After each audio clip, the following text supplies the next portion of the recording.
Hey guys, it's Noobatron here, and I'm going to be talking about the new movie that was released, Superman vs. Batman. Now you can see on the screen right now, it says Superman vs. Batman's ending is full of bull crap. Okay, I'm going to say crap because I know some people don't like swearing. And yes, oh my goodness. And I'm also gonna say ass. That is an exception of swearing in this video. Okay. So let's get into it. Now, Superman's powers. I searched this up so I have full belief. He can use flight, superhuman strength. Now, all the ones in circle and the rectangles, they are what he used in this. Movie. He used flight, strength, heat, vision, super speed, and enhanced hearing. Now, he kind of used nigh invulnerability, which is crossed out, which is the last one that's crossed out. And he could have used cold breath, but he didn't. And that's a big part of this video, the cold breath. Why didn't he use this too? Well, he kind of did again. No, he kind of used nigh invulnerability. Now, what this is here is the kryptonite spear in the movie.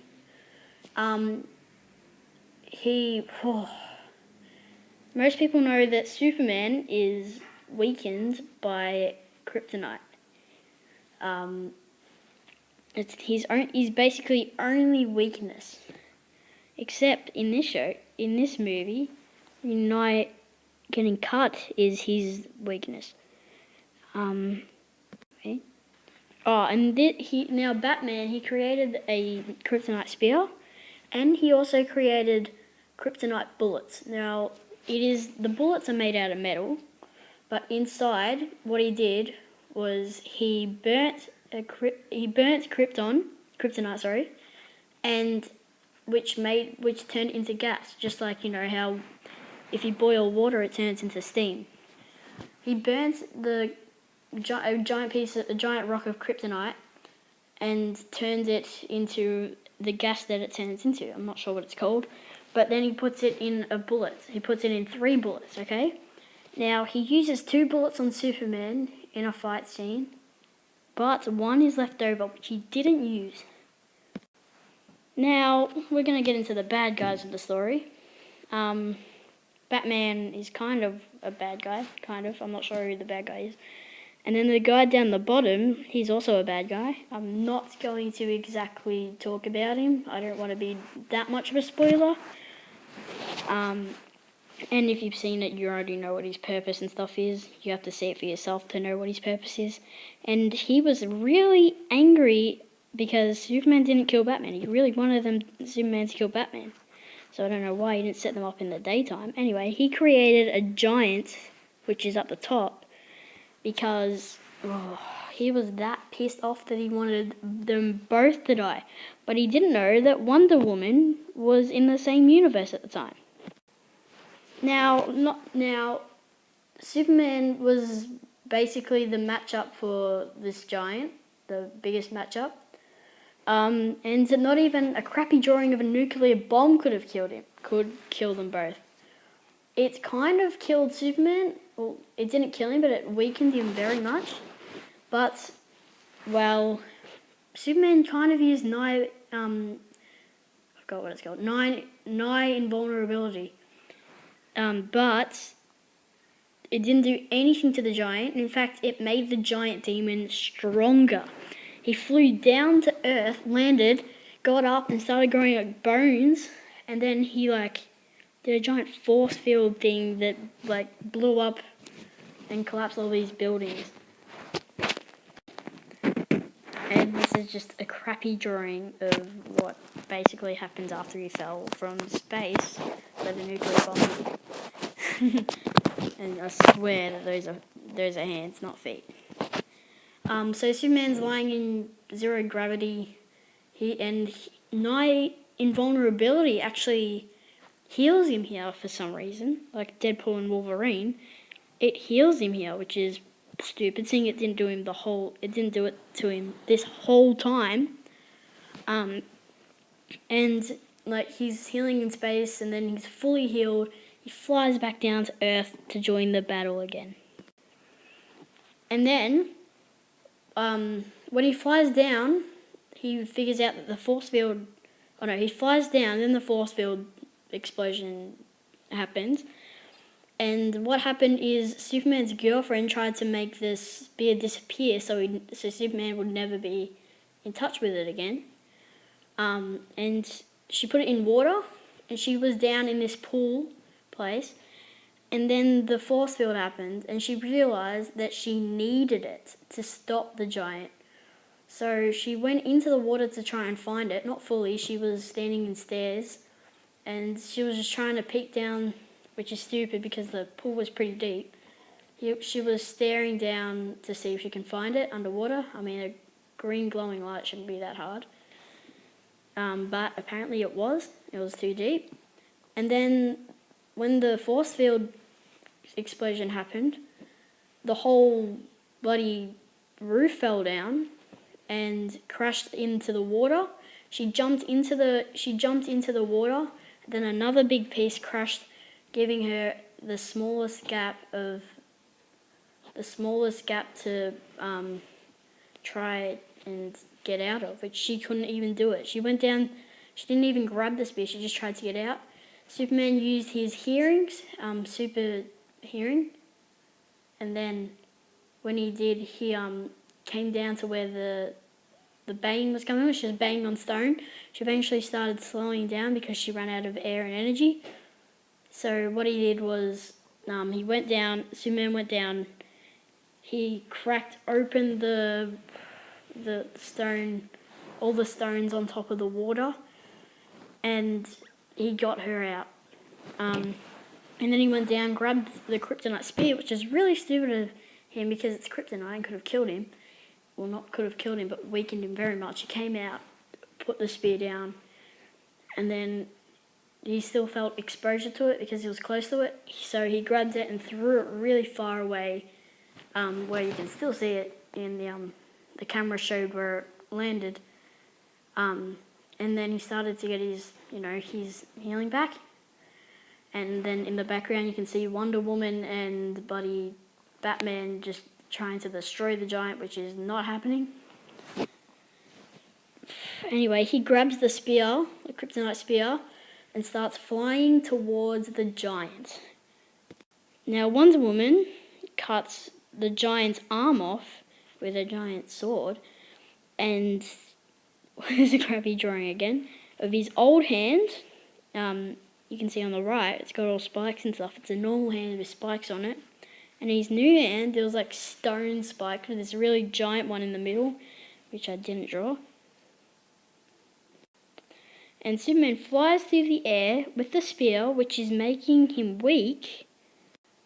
The giant grabs him, and what happens is that Superman, he stabs him. The giant grabs him as soon as he stabs him. So it's only kind of deeply in his skin, the giant's skin right now. He's grabbing him, and then he's grabbing him with his other hands, which hasn't been cut off. Then he uses the hand with like all the spikes that's been cut off and stabs him. Now this is really bullcrappy. He doesn't use non-vulnerability to do this, to not care about the cut. Instead, he feels the cut. He gets hurt by it. So he sticks the spear further in, uses all of his strength to stick it in. The giant falls over, lets go of Superman, but Superman also falls down, and well, immunity to some pains, not all. That was all bullcrap. He basically died of cuts. Cuts. He's immune to cuts.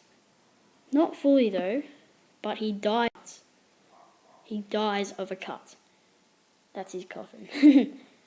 Which he could have avoided because that's what it said. That's what his vulnerability kept him immune from. He And this whole movie, he didn't use frozen breath. He didn't use it at all. At all. The whole movie. What he should have done was, when he was flying with the spear, he still had energy. He still had heaps. I mean, like, he was flying. Anyway, what he could have done is frozen the giant's arms, then stick the spear in. Plus, Wonder Woman, she had him tied up with some bloody sun rope. And Batman shot the extra bullet with kryptonite gas in his face. Not Batman's face. That would be stupid. Just kill yourself with a kryptonite bullet shooting in your face. He shot it at the giant's face, and the giant is same as Superman. He can't stand kryptonite. So the giant's really weak. He's been tied up. His arms are still like free. He's like a T-Rex though. I think his elbows are tied to him. So Superman, all he had to do was freeze his arms, stab the spear, and fly back away to get his energy, and then push the spear further in.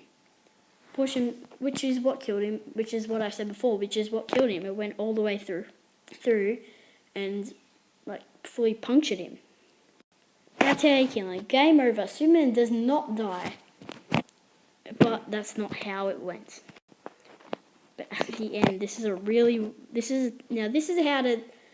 another part of the video. Okay. The new Superman will be in the next few minutes, okay? So keep watching. Superman, at the end, is in his coffin, and Wonder Woman, I think, placed the dirt on his unclosed hole with the coffin in it. And the coffin was closed, by the way, sorry. With the coffin in it, in the hole. The last second, all you can see, so it's looking at the, what's it called? Coffin, and it's just going up a little bit, so you're looking at it diagonally. You can, she's put dirt on it. Last second, he uses telekinesis somehow. I'm not sure, but, you know. My favourite character, Kenshi, was maybe in there. And he's got telekinesis. I mean, look at how badass he is. He could have killed himself with his headband tied around his eyes, which is highly impossible, because he is just the master of everything. There's also another kid who has telekinesis that could have been in the coffin. Chase from Disney Channel's Labyrinth. Chase is bionic, which means that his body had to be made from he's fully bionic. Everything about him is made from steel in his body, and then it's got he's got a chip at the back of his neck that makes him do all these special things. And guess who else is made of steel? Well, basically made of steel. That's right, one and only Superman. The next Superman is, drumroll, Leo Dooley from Lab Rats. Just kidding. He wouldn't pass off as Superman any day ever. The next one actually would be Spencer Baldwin from Lab Rats. Now, don't think I'm joking again. It could be. He already shares in the show Heat Vision, Super Strength, and Mega Blow, which he could just turn that into Mega Freeze. But seriously though, this is a bad picture of him. You seriously couldn't think that could pass off as Superman. Just change his hair a tiny bit and he's done. Thank you for watching that conspiracy of how it should have ended, how it could have ended, and how Superman could have not died. Thank you, and also thank you for watching the terrible Superman, the next Superman part of it. Thank you for watching again for the 4th, 5th time, and see you later.